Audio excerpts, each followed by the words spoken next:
Amén. ¿Cuántos están contentos en esta mañana? ¿Por qué no lo prueba dándole un fuerte aplauso al que vive? Al Rey de Reyes. Aleluya. Somos el Centro Cristiano Embajadores de Cristo y este es el Domingo de Poder.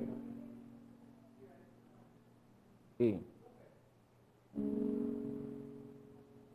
Quiero hablar de un tema en donde tal vez todos los que estamos aquí en algún momento, tal vez lo estamos viviendo o tal vez ya pasamos por esa etapa. Cuando estábamos en el mundo, cuando vivíamos apartados del Señor,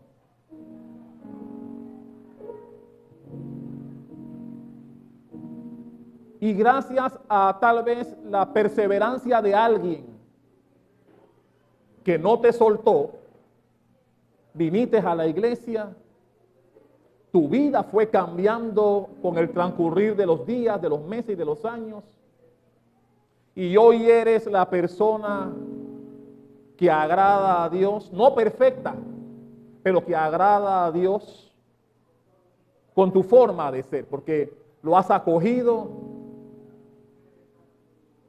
has cambiado tu vida en favor de Él, le sigues, le amas, le buscas en todo tiempo, tanto en tu vida particular como en tu vida espiritual. Y los que están en tu entorno, familiares, amigos, compañeros de trabajo, escuela o universidad, saben que eres cristiano o eres cristiano. Pero ¿cuántos recuerdan cuando iniciaste en este camino? ¿Cuántos recuerdan cuando la gente no creía en tu cambio? Cuando la gente decía, te doy 6 meses para que vuelvas a hacer lo que hacías. ¿Cuántos recuerdan esa etapa? Tal vez todos pasamos por ahí. La etapa en donde tu vida comenzó a cambiar, viniste a los pies del Señor y en tu tiempo incipiente, donde estabas empezando a venir a la iglesia, cambiando tu vida, familiares y amigos no creían en ti. Hasta plazo te ponían, diciendo pronto te veré aquí de nuevo chupando con nosotros. Pronto te veré nuevamente haciendo aquello. Pronto, no vas a durar mucho ahí. Gracias a Dios con aquellos que el tiempo ha pasado y ellos se equivocaron. Pero mi hermano, la incredulidad, que a veces viene de nuestra propia familia, es una situación que a veces no es fácil de llevar. Sobre todo en aquellos lugares o aquellas casas donde tú eres el único o la única cristiana. Eso lo hace más duro todavía. Porque donde hay más de uno es como más fácil tolerar el ataque de familiares y de amigos que no creen en tu cambio, que creen que es cosmético, que creen que durará poco. Y ellos cuentan los días para que vuelvas a hacer aquello que dijiste que no ibas a volver a hacer. Y si bien es cierto, muchos permanecen, también muchos han vuelto.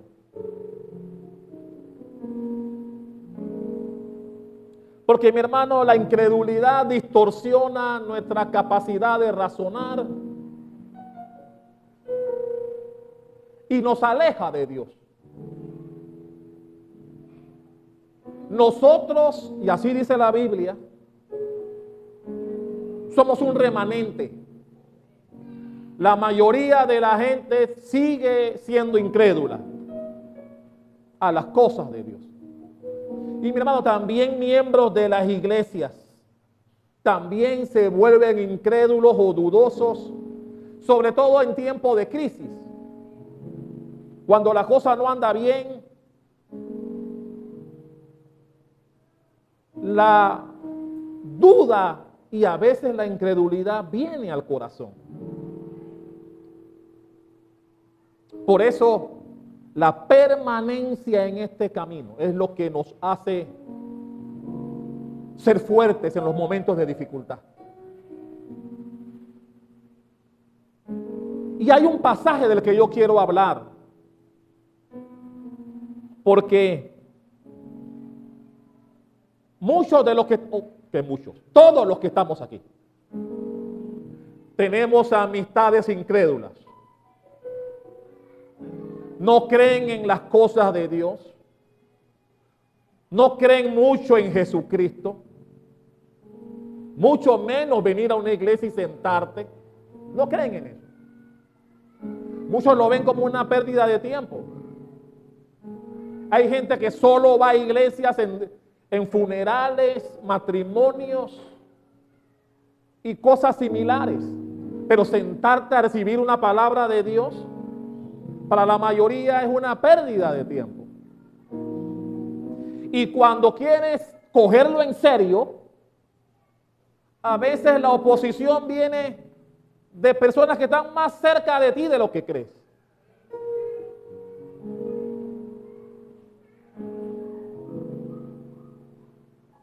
Por eso me gusta cuando el mismo Jesucristo lo vivió. Porque a veces extraños nos valoran más que los cercanos.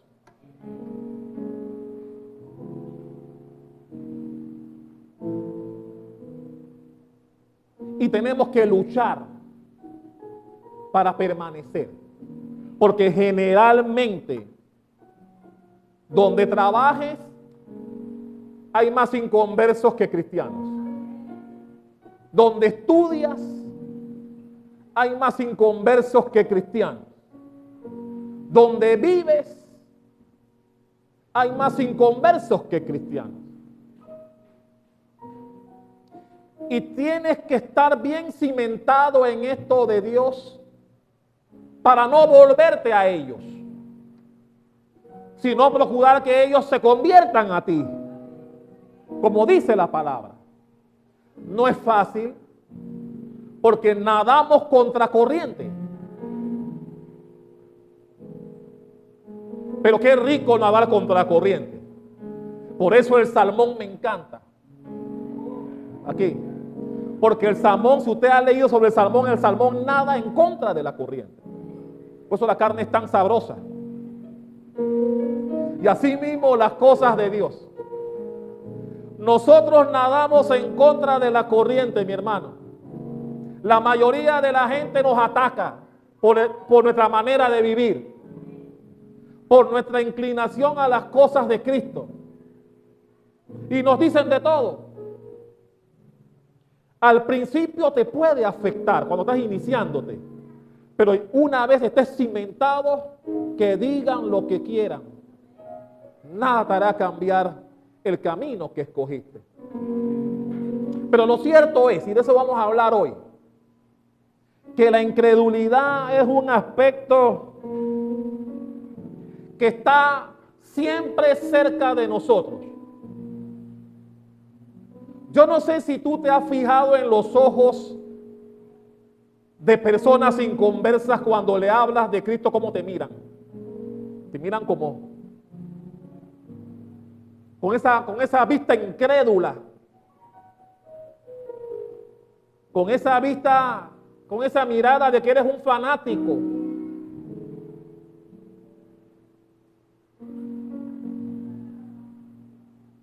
Creen en que todo lo que tienen es por su esfuerzo y no por Dios. Y a veces tu misma gente, cuando digo tu misma gente, me refiero a tu familia, amigos que te conocen, que crecieron contigo tal vez, que ves a diario o muy seguido, no creen en tu cambio de vida. No creen que has venido a los pies del Señor de manera genuina. No lo creen. Y creen que será cuestión de tiempo de que vuelvas.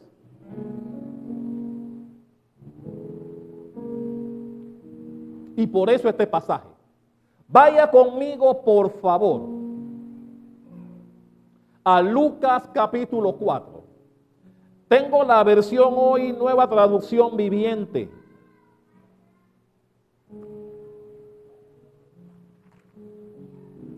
Lucas capítulo 4. Vamos a hablar de un pasaje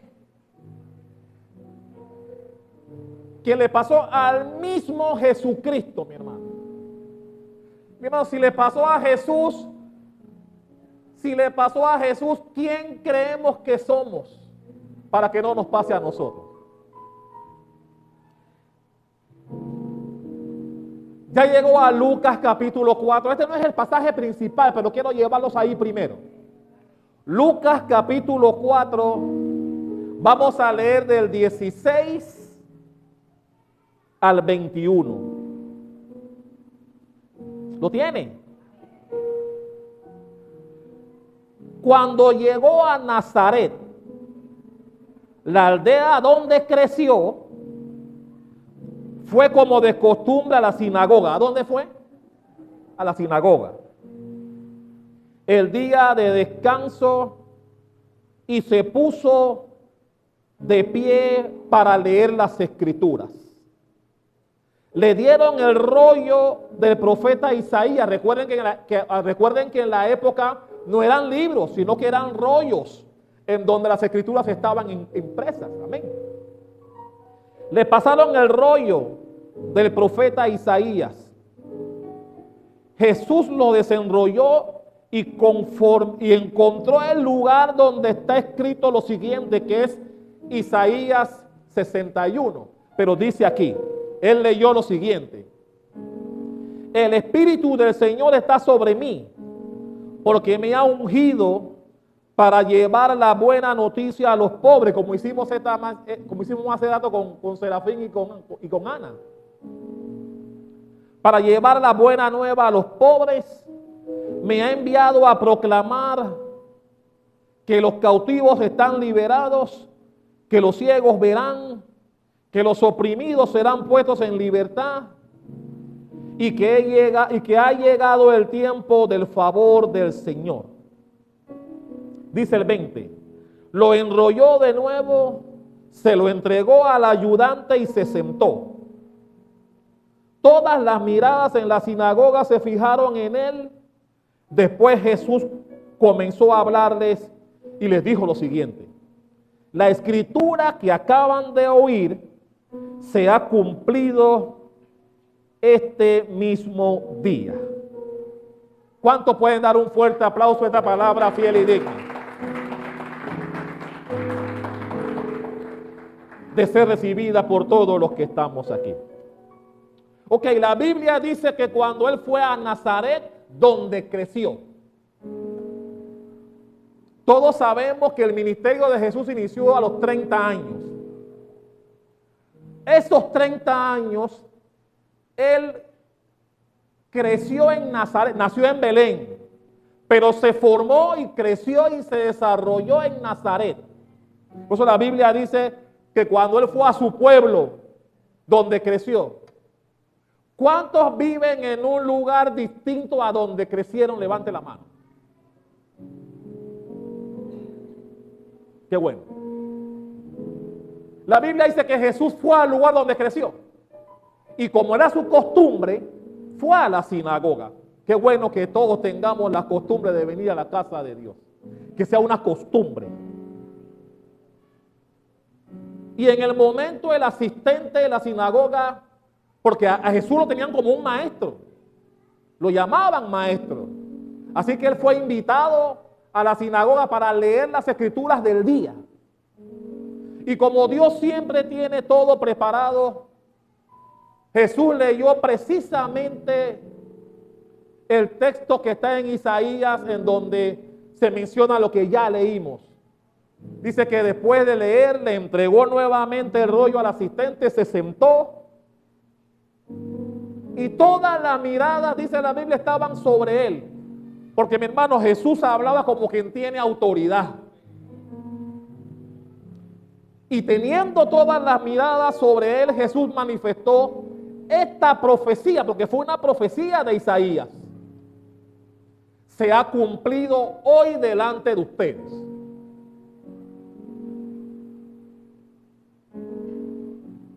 Pero recuerden que él estaba en el lugar donde creció y se formó y donde se desarrolló como hombre. En el barrio donde nació. Yo me crié en Pueblo Nuevo. Yo salí de Pueblo Nuevo ya cuando iba a segundo ciclo. Hasta mi primer ciclo viví en Pueblo Nuevo, crecí allí, me desarrollé allí y después nos mudamos de ese lugar. Pero la gente con quien me crié y me formé, jugué desde niño, cuando tú te encuentras con ellos,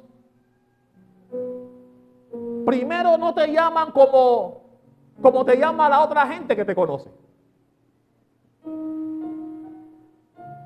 La gente que se crió conmigo, por ejemplo, me dice Orito. No me llaman Jorge. Me llaman como me llamaban cuando me formé con ellos. Y aún cuando me los encuentro en ocasiones, me dicen, ¿qué pasó, Orito? Orito. Así mi hermana que viene todos los sábados a ayudarme con mi mamá que está enferma. Y ella viene, ¿qué hace con ella mientras yo estoy aquí? Ella me dice, Orito. Ni siquiera trato de que cambie eso. Pero ¿a dónde quiero llevarte con eso? Que no importa los cambios que hayas tenido en tu vida, los que te conocen desde niño te tratarán y te hablarán, te nombrarán de la manera en cómo te conocieron. Yo no sé si a usted le pasa lo mismo. Pero volviendo al tema de Jesús, él fue al lugar donde creció. Y ahí sucedió algo importante que tengamos siempre en cuenta. Y que el mismo Jesús también le pasó. Ahora sí, vaya conmigo, entrando en materia, al Evangelio según San Marcos. Capítulo 6.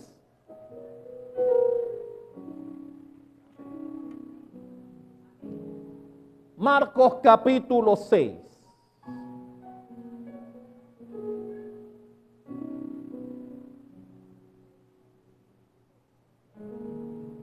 ¿Lo tiene?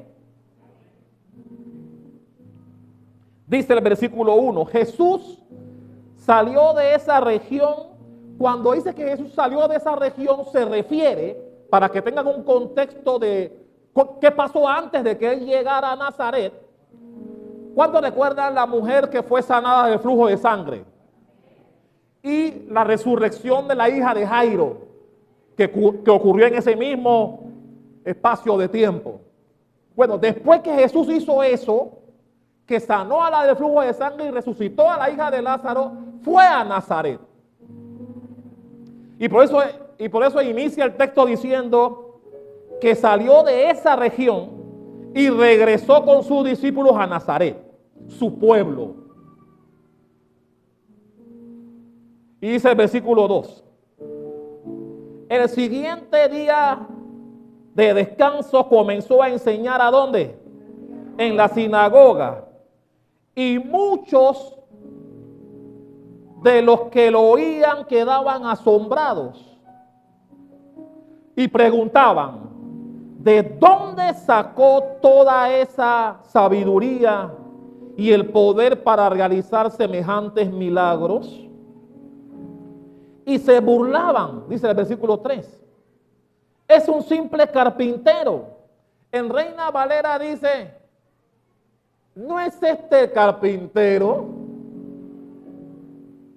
Y dice también, hijo de María, hermano de Santiago, José, Judas y Simón, y sus hermanas viven aquí mismo entre nosotros. se sentían profundamente ofendidos. Y aquí viene la parte importante de la que yo quiero hablar hoy. Y se negaron a creer en él. Voy a dejarlo hasta ahí. Ok, Jesús va a su pueblo donde se crió, donde se formó. Leyó el rollo. Y la gente que lo conocía porque creció en ese lugar, al verlo o al oírlo hablar de la manera como lo hacía con semejante autoridad, se preguntaban unos a otros, conociendo también todos los milagros que había hecho previamente, porque conocía, la fama de Jesús se había regado y en Nazaret no era de excepción. Primero que todo, Nazaret en la época era un pueblo pequeñito. No habían en la época más de 500 habitantes en Nazaret. Iba a decir algo mundano que está por ahí siempre, que se comienza. Dicen que pueblo chico, mi hermano, eso no es cierto, eso no es bíblico. Pero el pueblo de Nazaret era chico en el momento. No más de 500 personas vivían ahí. ¿Qué te quiero decir con eso? Todos conocían a Jesús.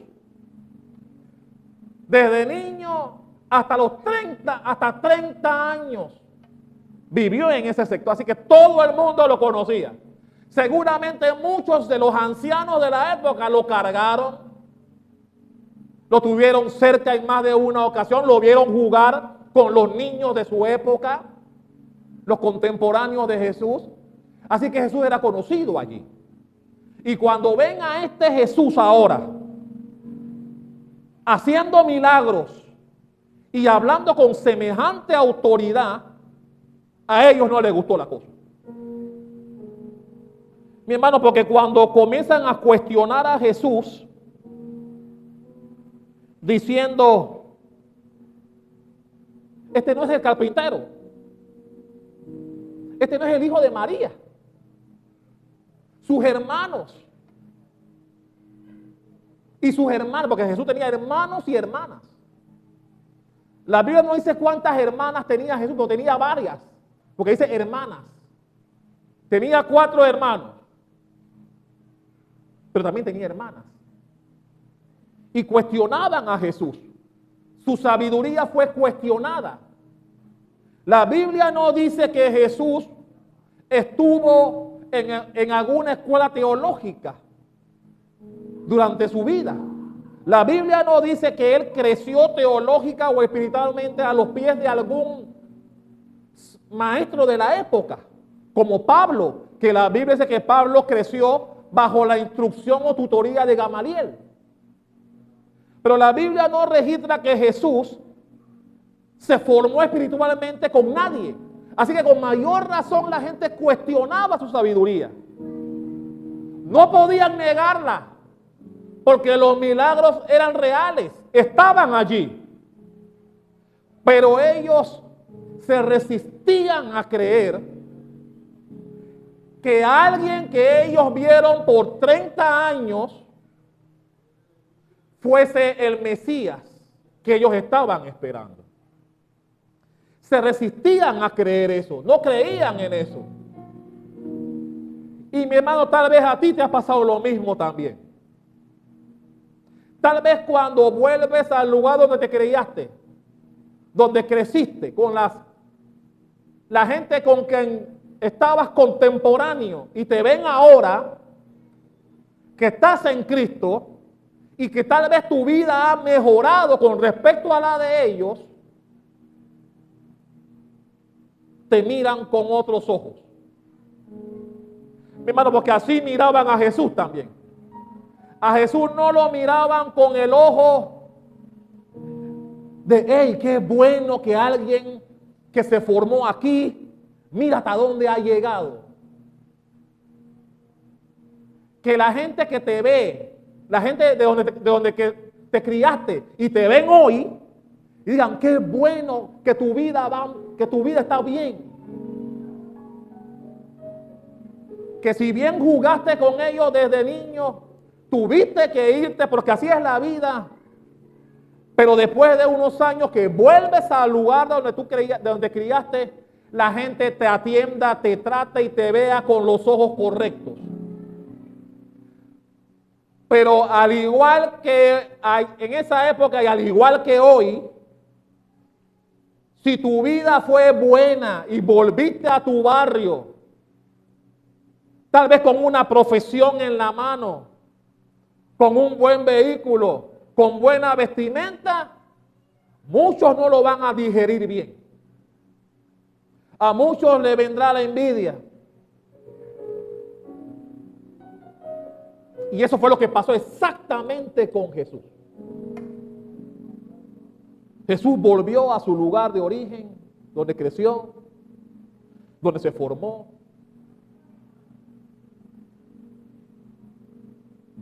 Sabían de los milagros, muchos de ellos presenciaron milagros de Jesús,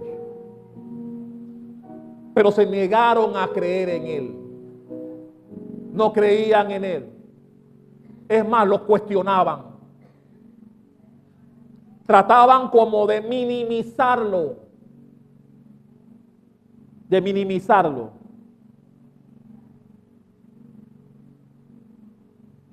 Mira, por ejemplo, lo que dicen. Versículo 3.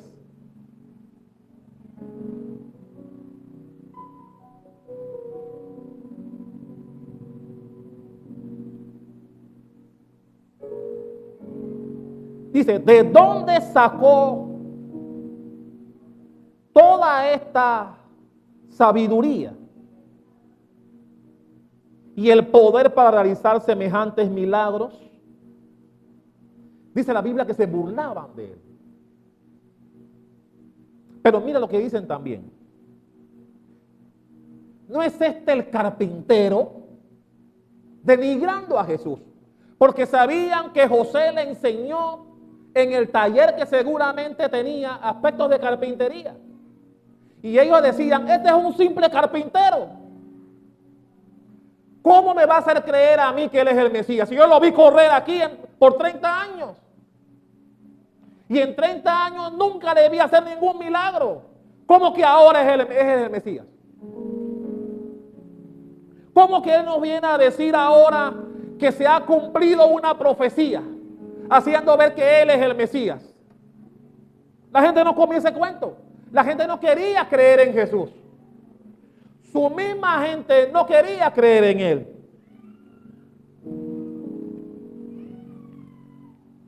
Así que decir que era un carpintero es decir, este es un hombre común y corriente. Era un hombre sencillo, como cualquier otro, un carpintero. Pero mira lo que dice a continuación, y mucha gente no prestaba atención a lo que dice a continuación. Hijo de María. Parece tonta y sencillo lo que ellos dijeron ahí, pero era un insulto para Jesús. ¿Por qué? Porque si usted ha leído Biblia, usted sabe que a la gente de esa época lo identificaban por el nombre del padre, no de la madre.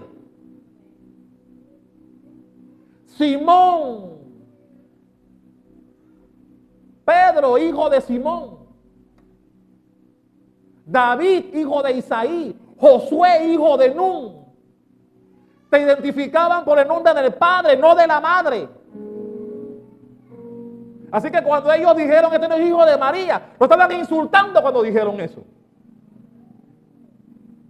No es que no sea hijo de María, sino que en la época no se estilaba identificar a la gente por el nombre de la madre, sino del padre. Pero como querían minimizar a Jesús, dijeron lo que dijeron. Este no es hijo de María. Y también dijeron otra cosa. Este no es hijo de Santiago, de José, de Judas y Simón. Y sus hermanas, no las vimos crecer aquí también. Y déjame decirte algo. en el ministerio de Jesús, sus hermanos tampoco creían en él. Por eso te hablé de que, mi hermano, a veces la gente que te hace oposición puede estar en tu propia casa. La Biblia dice que los hermanos de Jesús no creían en él tampoco. No creían en Jesús. Juan 7, versículo 5.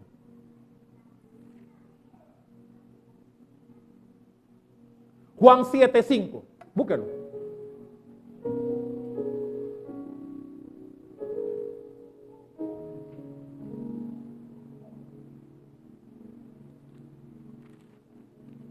Ya está en Juan 7, 5. Ahí dice, pues ni siquiera sus hermanos creían en él. Mi hermano, ni siquiera Santiago, José, Jacobo y Simón creían en su hermano. No creían que Jesús era el Mesías cuando su ministerio empezó. ¿Por qué?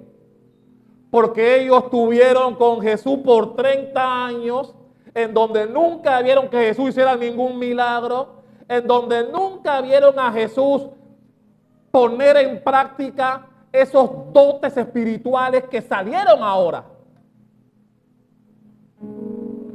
Por eso la Biblia dice que ni siquiera sus hermanos creían en él. Y menos, tal vez tú has pasado por lo mismo también. Tal vez tus hermanos o la gente, familiares cercanos, no miran con buenos ojos el progreso que has tenido en tu vida. Y siempre buscan la manera de cuestionarla. ¿Por qué? Porque sabían de dónde venías. Saben por mucho tiempo, tal vez que conviviste con ellos, que tu vida no es la que es hoy. Y no creen que tú has llegado ahí por méritos propios. ¿A cuánto les ha pasado eso? Es más, la Biblia registra que en una ocasión Jesús fue a predicar a una casa y los familiares fueron allá porque pensaban que Jesús estaba loco. ¿No me crees? Ve conmigo en tu Biblia a Marcos capítulo 3. Marcos capítulo 3.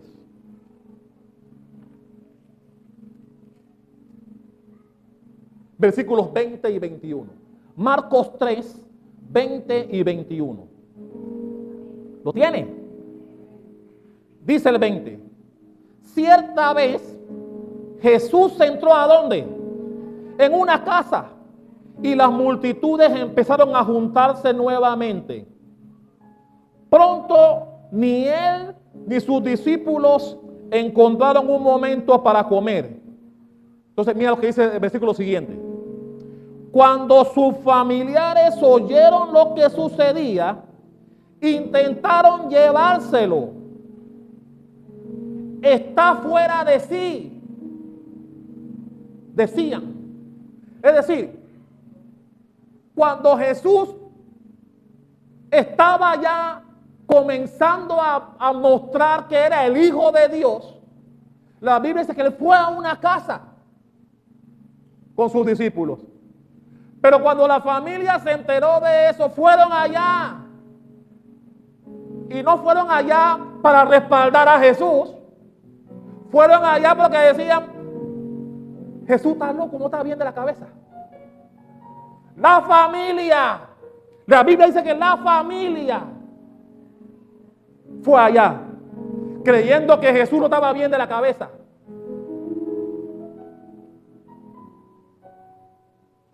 Por eso, mi hermano, al mismísimo Jesús le pasó. Ni su familia creía en él.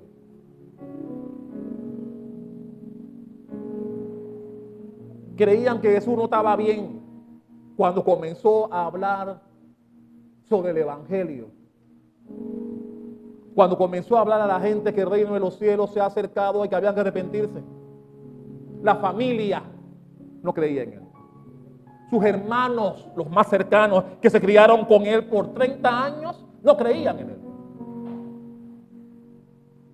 Y lo fueron a buscar a una casa pensando que Jesús estaba bueno. que no estaba bien.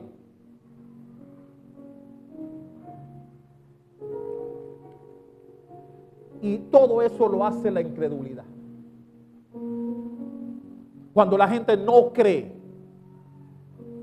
buscará, a pesar de que pueda haber evidencias, mi hermano, a pesar de que tú le enseñes el diploma de que te graduaste de una universidad, a pesar de que vean que tu vida o que la prosperidad que tienes no viene de drogas, no viene de dinero mal habido, sino que viene de esfuerzo y trabajo, no te creerán. Y buscarán la manera de desacreditarte, a pesar de que vean las evidencias. Ellos, la gente de Nazaret, mi hermano, en la sinagoga, porque cuando Jesús leyó el rollo, fue en la sinagoga. Y en la sinagoga lo cuestionaron, murmuraron. ¿Quién es este? Este no es el hijo de María, el carpintero. ¿Cómo que un carpintero ahora me viene a decir a mí que él es el Mesías? Yo lo vi por 30 años, yo lo cargué. Habrá dicho alguno de ellos ahí.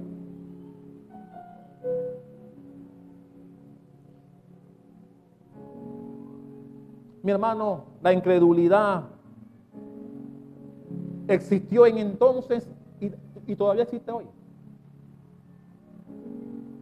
La incredulidad no te deja ser objetivo, no te deja razonar correctamente.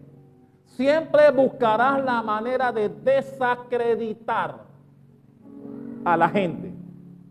A Jesús le pasó. Por eso esto no es un tema menor, mi hermano.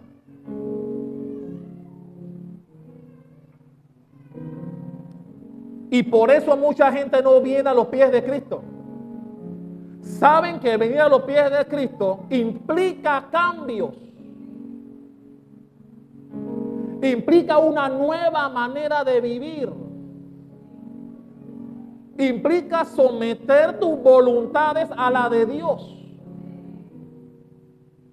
Y como no quieren eso, quieren vivir su propia vida a su manera, entonces nosotros somos cuestionados. Querrán desacreditarte.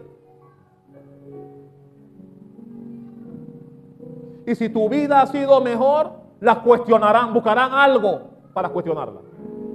Algo buscarán para cuestionarla. A pesar de que vean las evidencias, a pesar de que vean de que te has esforzado, has logrado conseguir lo que tienes por esfuerzo, buscarán un hueco donde meterse para desacreditarte.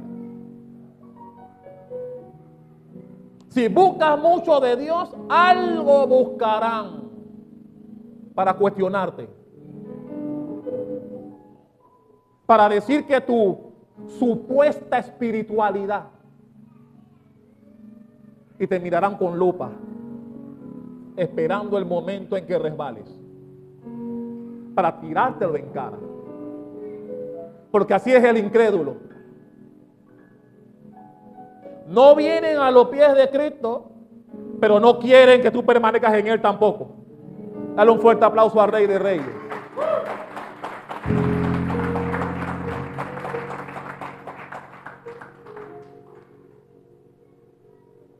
¿Cómo reaccionó Jesús a la incredulidad de su propia gente? Volvemos nuevamente a Marcos 6.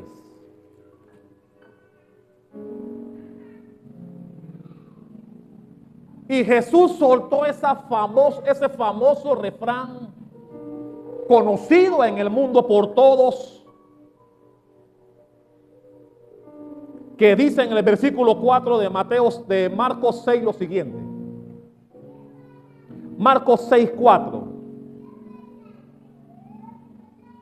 Entonces Jesús les dijo: un profeta recibe honra en todas partes, así dice mi versión. Un profeta recibe honra en todas partes, menos en su propio pueblo y entre sus parientes y su propia familia. Por eso me encanta cómo está en esta versión. En Reina Valera lo dice también, pero con otras palabras. Esta lo dice más abierto. Por eso me gustó cómo está en esta versión. Porque es cierto. Los que se criaron contigo y ven que tu vida va por buen camino, no todos lo van a aplaudir. Los que su vida no ha sido tan buena, la envidia los alcanzará. Porque ellos preferirían que tú fueras igual o menor que ellos. Pero como tu vida ha mejorado, no todos lo toman con el agrado que deberían. Y Jesús lo dice aquí. Un profeta dice, un profeta recibe honra en todas partes. Es decir, fuera de tu entorno, la gente valorará lo que has alcanzado en tu vida. Sobre todo en la parte espiritual. Pero Jesús dice, menos. Es decir, un lugar donde no te van a valorar, donde no te van a apreciar, donde no van a estar de acuerdo contigo a pesar de las evidencias, menos en tu propio pueblo, como la gente de Nazaret, menos entre tus parientes y tu familia, como le pasó a Jesús, que sus hermanos no creían en él.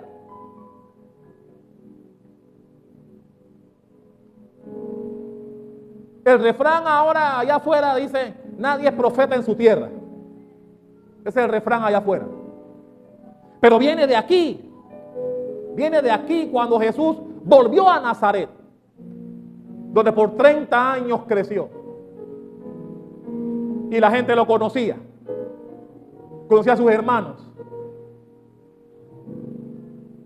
Y cuando vieron que él se proclamaba el Hijo de Dios, en vez de sentirse honrados del que el Mesías viene de ellos, fue todo lo contrario. Comenzaron a insultarlo estéticamente. Porque no le dijeron que era carpintero en el sentido sencillo y literal del término. Lo dijeron para denigrarlo. ¿Cómo un carpintero va a decirme a mí que él es el Mesías? Así lo presentaron ellos cuando dijeron eso. ¿Cómo un simple carpintero me va a decir a mí que él es el Mesías? Así lo hicieron. Hijo de María. No mencionaron a José. No dijeron que era el Hijo de Dios. Ni siquiera dijeron que era el Hijo de José, pues. ¿Y saben por qué hicieron eso? Lo hicieron, mi hermano, porque hay un pasaje en donde a Jesús dicen que él era un bastardo. Porque recuerden que María dijo que ella quedó embarazada del Espíritu Santo. Y cuando lo de María se supo, y que a pesar de eso José la tomó por mujer, sabiendo que el embarazo no era de él, a Jesús eso lo llevó con él. Y decían, yo no soy hijo de bastardo. Así le decían a Jesús. Y cuando sacaba demonios, decían que era por Belcebú. ¿Cuántos han leído el pasaje aquí? La gente no creía en Jesús. Por eso la Biblia dice que a los suyos vino y los suyos lo rechazaron. No creían en él. Mi hermano, pero ni tu familia. Ok, a mí no me importa que los de afuera no crean en mí. Pero tu familia. ¿Tu familia? Que tus hermanos no crean que tú eres el Mesías. Que no crean en ti.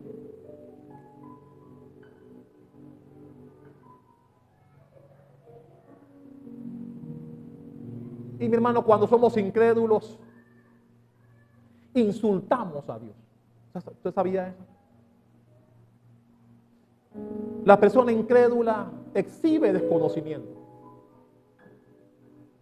Porque las evidencias existen. Antes de que Cristóbal Colón se diera cuenta de que el mundo era redondo, ya estaba en la Biblia. Hablamos de eso aquí un día.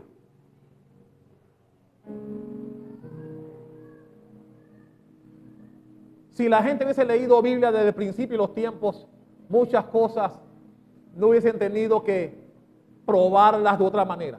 Ya estaba en las Escrituras. Ya se hablaba de tantas cosas que después atribuyeron otras personas. Ya estaban en la Biblia.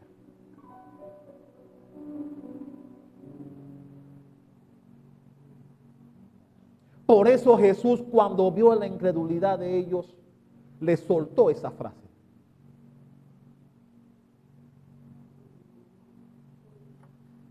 Ellos, los judíos de Nazaret, tenían frente a ellos a un hombre que era el Hijo de Dios, que es el Hijo de Dios. Los tenía frente a ellos, un privilegio que tuvieron, que Jesús les leyera y que delante de ellos se cumpliera una profecía, como dijo en el momento, en la sinagoga. En vez de sentirse honrados y orgullosos, fue todo lo contrario. Cuando tú quieres que tu familia se regocije por la vida buena que has llevado, a muchos no les agrada. Muchos familiares hubiesen preferido que te fuera mal. A ti también, como le fue a ellos tal vez. Por eso Jesús dijo que nadie es profeta en su tierra, pero en otros lados la gente te valora más. ¿No te ha pasado? Que personas tal vez desconocidas, que no son gente de tu entorno normal, valoran más la vida que llevas que tus propios familiares, que los que están más cerca de ti. Mi hermano, que tu familia te vaya a buscar pensando que estás mal de la cabeza cuando estás proclamando el reino de Dios. Terrible, mi hermano. Lo peor es que eso no ha cambiado hoy. Eso no ha cambiado. La gente sabe, reconoce y entiende que Jesús es el Rey de Reyes, Señor de Señores. Entiende que a través de Él llegaremos al cielo, pero aún con eso no vienen. No vienen. No vienen. Reconocen que Jesús es el Hijo de Dios. Reconocen los milagros que nosotros podemos leer en la Biblia. Reconocen, pero no creen. Mi hermano, una cosa es reconocer y otra cosa es creer. Porque si tú le preguntas a alguien allá afuera, ¿tú crees en Dios? Dice que sí. Pero no viene a buscar ese Dios en quien dicen creer. Por eso hay una cosa muy distinta entre decir y actuar. Si tú crees en Dios, vendrás a Él. Lo tendrás como debes tenerlo, como el centro de tu vida, lo más importante para ti y tu familia. Pero decir que crees, pero no vienes, te estás engañando. Y llegará el tiempo en que pagarás por esa incredulidad. Pero dijo Jesús algo más. Versículo 5, Marcos 6, versículo 5.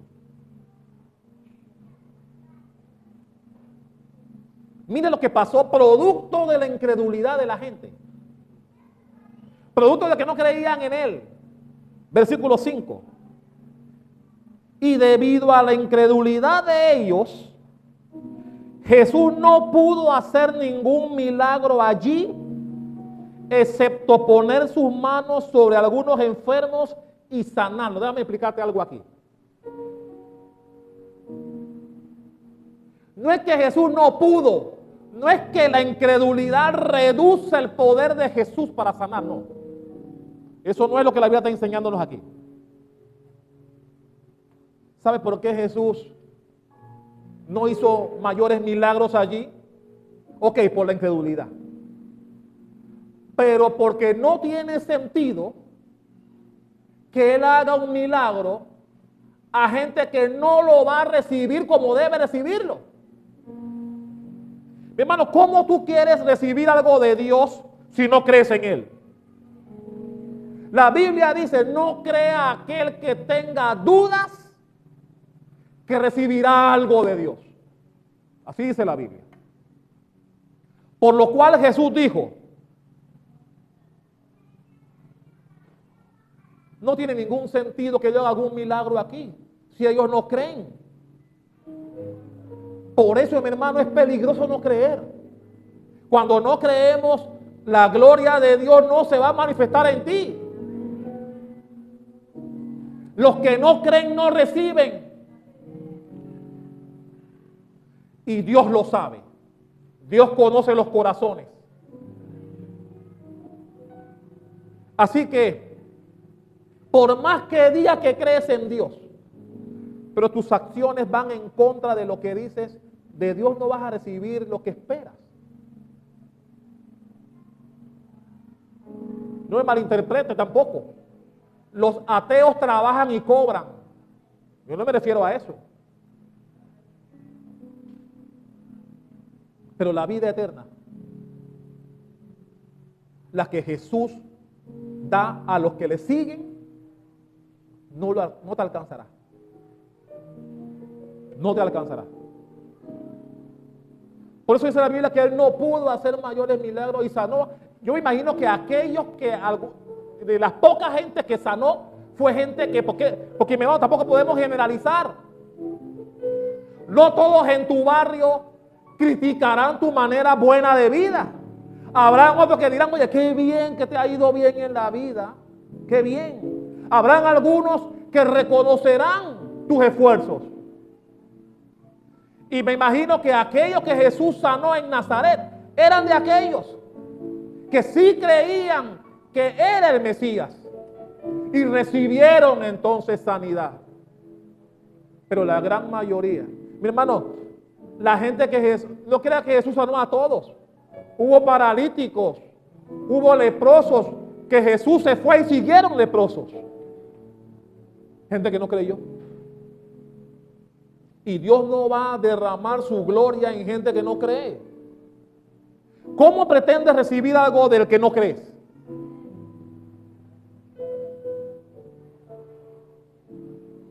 No tiene sentido que Jesús haga algo en favor tuyo si tú no crees en Él. Por eso, dice la Biblia en Reina Valera, la que ustedes tienen, dice que Jesús se maravilló. Versículo 6. De Marcos 6. La Biblia dice, en esta versión dice que estaba asombrado. En Reina Valera dicen que se maravilló de la incredulidad de ellos. ¿Sabe que hay dos momentos en donde Jesús se maravilló en la Biblia? Uno para bien, otro para mal. La Biblia dice que cuando el centurión, ¿cuántos recuerdan el pasaje del centurión? Cuando vino a Jesús a decirle que su siervo estaba enfermo. Y que Jesús dijo, bueno, vamos allá. Dijo, no, no tienes que ir. Solo da la palabra y mi siervo sanará. Jesús dijo, la Biblia dice que Jesús se maravilló de la fe del centurión. El otro pasaje donde Jesús se maravilló fue este, pero de la incredulidad. Jesús no podía creer que pudiese haber gente tan incrédula, sobre todo de donde Él creció. Dale un aplauso a la que vive y reina.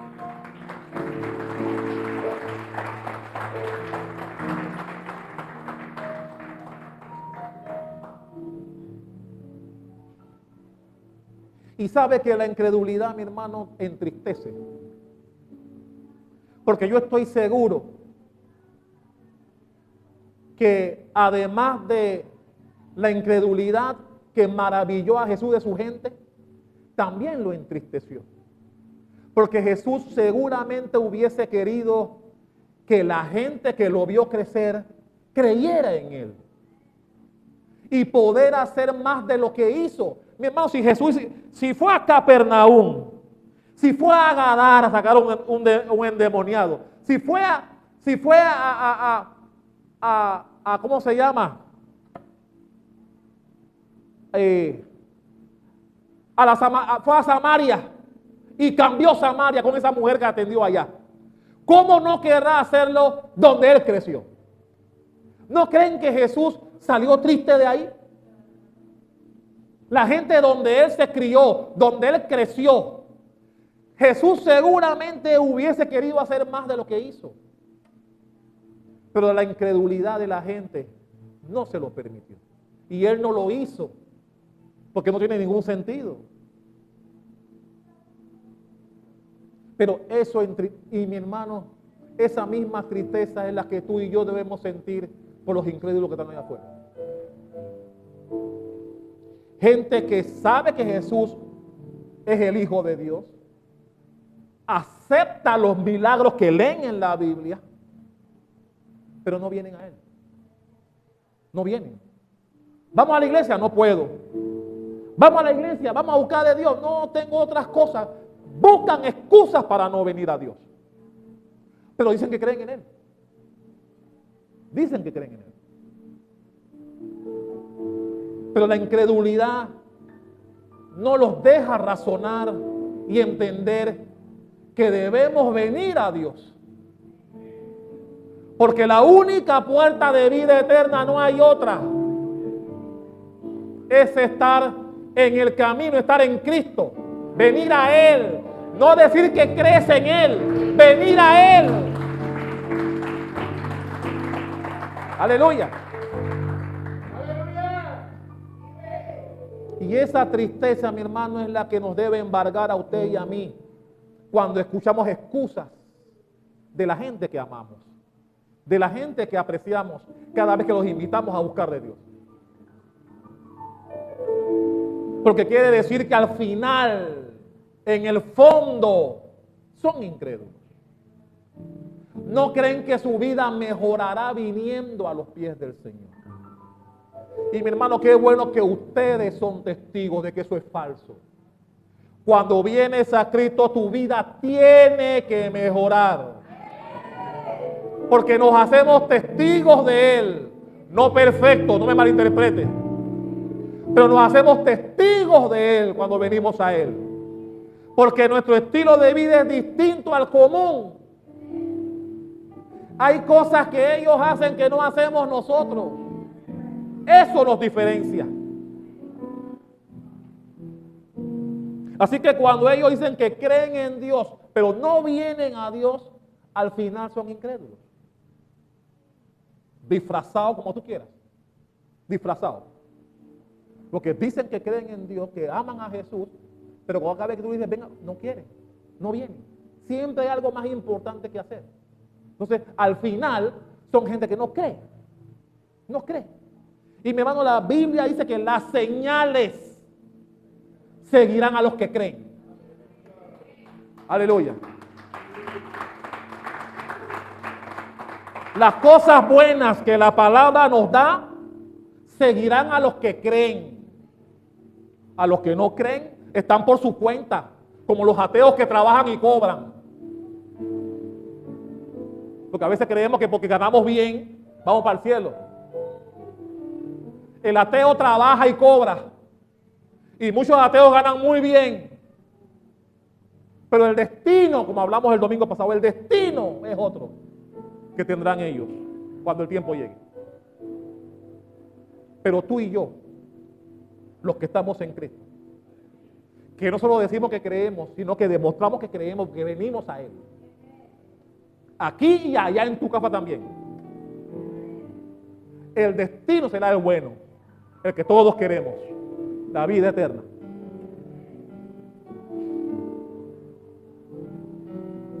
Algo de la incredulidad, mi hermano, es que nosotros somos responsables de ella.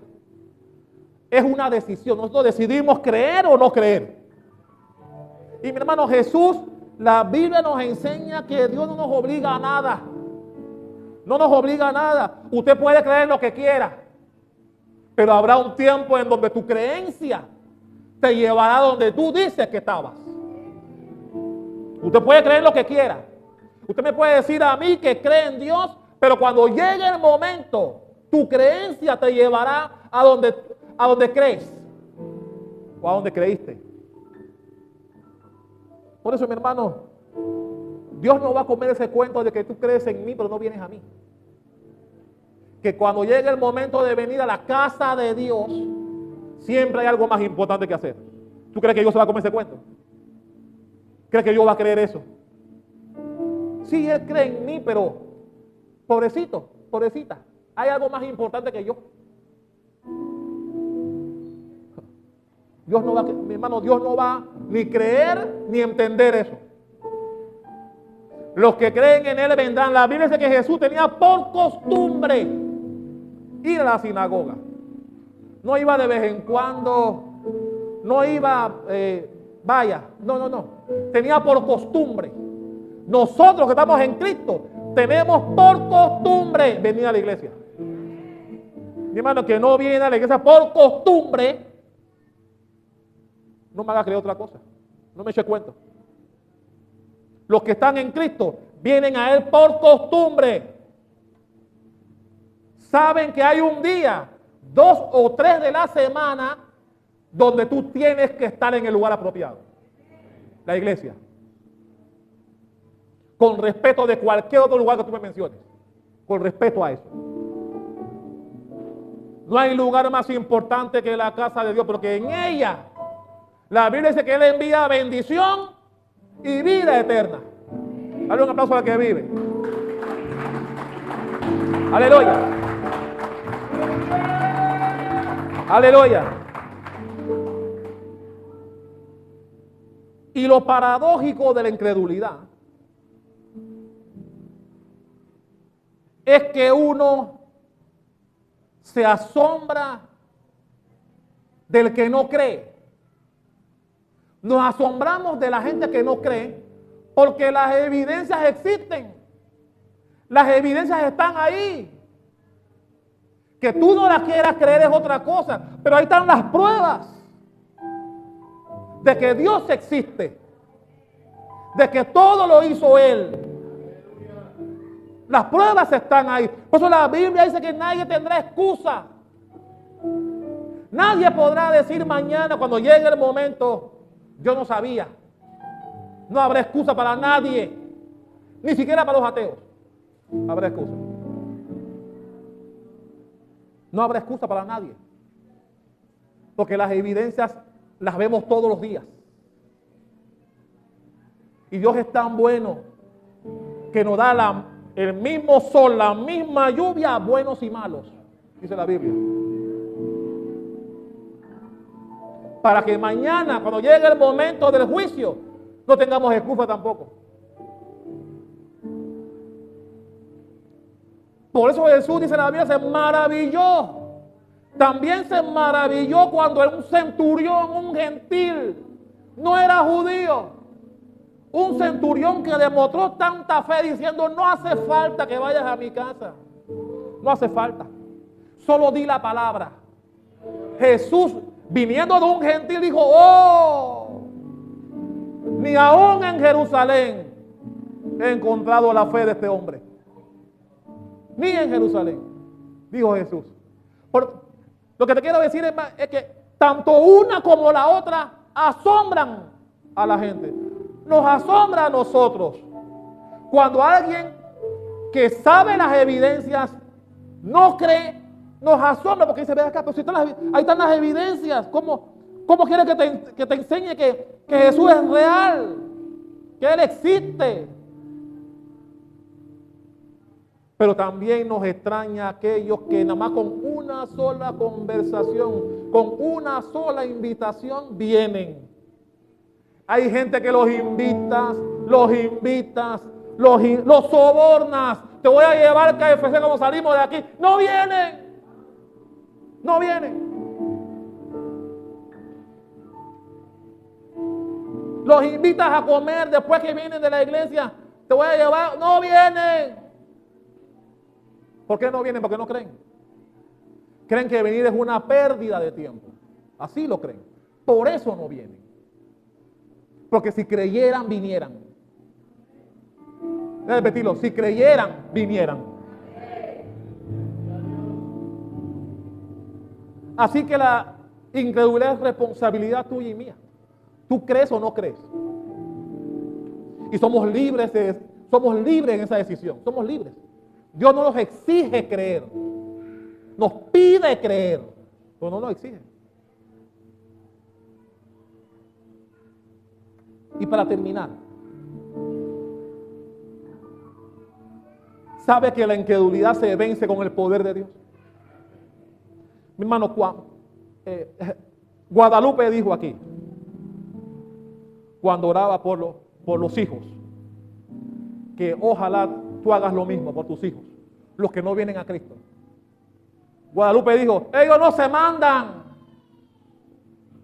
Tú los traerás, pero que ellos no se mandan.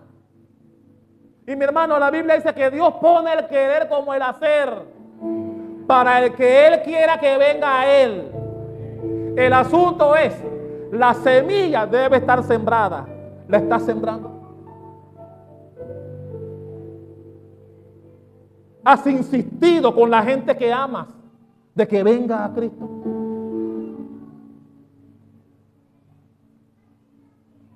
Porque Dios a usted y a mí no nos exige que la gente tenga que venir. Lo que sí nos exige es que sembremos la semilla en ellos.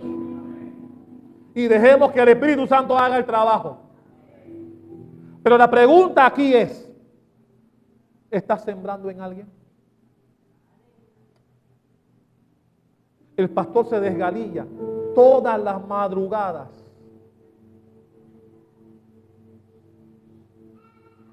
Cada vez que invito al culto siempre digo, ven con tus invitados. Nunca te digo, ven tú solo o sola. Siempre digo, ven, te espero con tus invitados. Con eso estoy diciendo que tenemos un trabajo que hacer. Tenemos que depositar semilla en alguien para que germine. Y Dios, no nosotros, Dios, el Espíritu Santo, haga que vengan. Ustedes, todos los que están aquí, son producto de una semilla que alguien puso en ti. Alguien te invitó. Alguien insistió. Alguien te dio seguimiento para que estuvieras finalmente aquí. Alguien. Qué bueno cuando la gente llega sola. Y cuando vienen sola, vienen porque Dios los trajo. Serafín fue uno de esos. ¿Cuántos recuerdan cuando Serafín vino aquí? Iba para otro lado, para otra iglesia. Y él preguntó, ¿a qué hora abre? ¿A qué hora abre? Le dijeron a las 10:30 y Serafín vino. Y aquí está Serafín. Acabamos de ungirlo. Porque cuando tú vienes a Cristo creyendo en Él y permaneces, Dios hará obras en ti. Pero no todos son como Él. Mi hermano, ¿a cuánta gente tú has invitado a la iglesia? Te han dicho voy, pero no vienen. ¿Cuántos te han dejado esperándote? ¿Cuántos te han dicho, espérame en tal lugar y ahí te quedas? Ahí te quedas esperando. ¿Cuántas veces? Pero mi hermano, la incredulidad, para terminar, se vence con el poder de Dios. Aleluya. Mira lo que dice el versículo 3. Vamos nuevamente al versículo 3 de Marcos 6. Marcos 6, versículo. Mira lo que dice el versículo 3. Cuando habló de los hermanos de Jesús. En el versículo 3 dice, cuando insultaban a Jesús y se burlaban y decía, es un simple carpintero, hijo de María, todo eso insultándolo. Y hermano de Santiago, este Santiago es, bueno, en Reina Valera dice Jacobo. En Reina Valera dice Jacobo. Bueno, ese Jacobo es el apóstol Santiago, cuyo libro está en la Biblia. Ojo, no creían en Jesús, ojo. Ellos decían, sus hermanos, voy a decir Jacobo para que se me identifiquen mejor, pero Jacobo es Santiago, José, Judas no el que lo vendió. Este Judas es el que también tiene un libro en la Biblia. Hermano, ¿sabe que en la Biblia hay dos libros de dos hermanos de Jesús? Hermanos que no creían en Él. No creían en Él. Ya lo leímos Juan 5:7. No creían en Jesús. Pero ¿por qué después creyeron en Él? Y tienen libros en la Biblia, Santiago y Judas. Porque mi hermano, la Biblia demuestra que posteriormente Jesús resucitó. Y entre las personas que lo vieron resucitado, ¿quiénes tú crees que fueron? Estos que están aquí. Santiago, Jacobo y Judas, que después predicaban a Jesús con denuedo,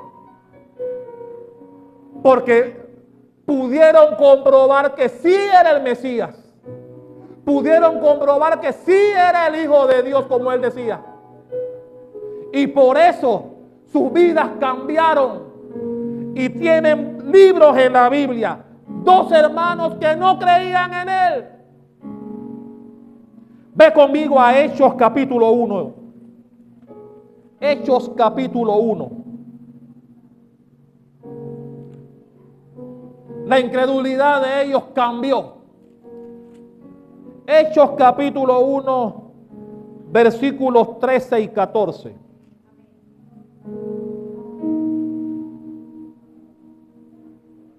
¿Lo tiene? Cuando llegaron, subieron a la habitación de la planta alta de la casa donde se hospedaban. Estos son los nombres de los que estaban presentes. Y aquí ponen los nombres que estaban ahí. Pedro, Juan, Santiago, ese es Jacobo, Andrés, Felipe, Tomás, Bartolomé, Mateo, Santiago, hijo de Alfeo, Simón, el celote, ¿y quién más? Judas, el que no creía en Él. El que no creía en Él. Ellos formaron parte de los que estaban unidos allí esperando que el Espíritu Santo de Dios viniera. Mi hermano, me llama la atención que la Biblia anteriormente decía, ni sus hermanos creían en Él. Ni sus hermanos. Pero después, dos de ellos. Mi hermano, la Biblia tiene dos libros de hermanos de sangre de Jesús. Hijos de María, como vulgarmente lo hicieron burlándose de Él. Dos de los que no creían en Él, al final, su incredulidad le fue quitada y creyeron. Mi hermano, yo no sé cómo tú llegaste a los pies del Señor. Tal vez llegaste también siendo incrédulo. Bueno, todos venimos a los pies del Señor teniendo 50-50, creyendo y no creyendo. Pero el tiempo y la permanencia en Cristo va borrando y eliminando la incredulidad. Y al final queda siendo lo que Dios espera de ti. Un hombre y una mujer que llevará su palabra a otros. Ponte de pie. Ponte de pie. Venga, joyada. Aleluya.